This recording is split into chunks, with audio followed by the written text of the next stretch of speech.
Predstavljaj si, da imaš čudovito kavarno z res lepim razgledom, z mizicami in stolčki pred lokalom, ki so res prava poezija, zelo instagrabilni, in mimo tega tvojega lokala gre vsak dan tisoč in tisoč ljudi, se ustavljajo, fotografirajo, a ne, in govorijo: "Poglej, kako je lepo," navdušeni so, ampak nihče pa ne naroči kave. In seveda, lokal je lahko poln od zunaj in veliko je gledalcev, ampak blagajna v tej kavarni pa je zmeraj še prazna. In to je enako, kot če v bistvu smo mi na lovu za več sledilci na družabnih omrežjih, nimamo pa s tem tudi večje prodaje. In definitivno je boljši fokus kot to, da imamo vedno večje število sledilcev na družabnih omrežjih, je bolje,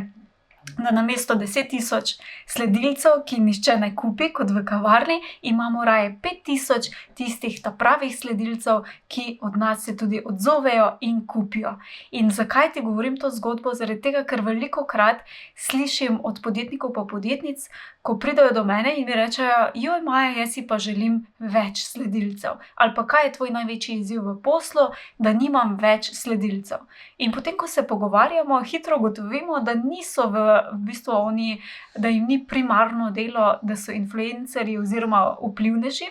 in da v bistvu število sledilcev niti ni tako zelo pomembno, kot je pomembno to, kakšni so ti sledilci, kakšni so odnosi z njimi in koliko od njih dejansko kupi. Tako da, če se še tudi ti mogoče zmeraj fokusiraš na to, da potrebuješ več sledilcev, razmisli mogoče danes o tem, ali so ti sledilci res pravi, ali si želiš mogoče zraven tega, da imaš fokus samo na število sledilcev, zgraditi tudi svoj sistem, ki ne bo odvisen od algoritmov, ki ne bo odvisen od drugih podjetij, od tvojega profila, če te mogoče kdaj izbrišejo in tako naprej. In če je tvoj odgovor, da ja, se vidimo tudi danes na srečanju, kjer bomo pogledali,